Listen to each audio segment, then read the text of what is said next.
In this guide, I'm going to show you how you can see the clipboard history here in Windows 11. If you do find this guide helpful, make sure to like the video and subscribe to the channel with all notifications on. It really does help with the channel and lets us know that you want more content like this. We greatly appreciate it. Now, the first thing that you're going to want to do is make sure that you do have clipboard history enabled. Click the Windows Start button down at the very bottom and open up your settings in order to do this. And on this left-hand sidebar, go ahead and navigate into System. From here, it's going to pull up a page that looks like this. Go ahead and scroll down, and on this section, you're going to have an option for clipboard. Go ahead and select it, and just make sure when you go in here that you tick clipboard history on. If it's already on, don't worry, you're good to go.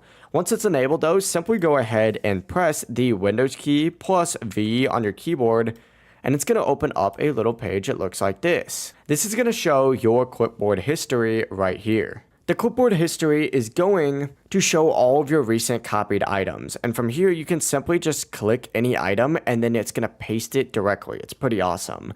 On top of that, within the clipboard history pop-up, you can actually pin specific items so that they never get removed. You can also, and it's going to pop up around right here, clear all the history if you want a fresh start. But that's how you can enable and use the clipboard history here in Windows 11 so that you'll never lose something that you copied by mistake. If you do have any questions, don't hesitate to ask us down in the comment section below. And before you do leave this video, make sure to like the video and subscribe to the channel with all notifications on. We'd greatly appreciate it. Have a great rest of your day though.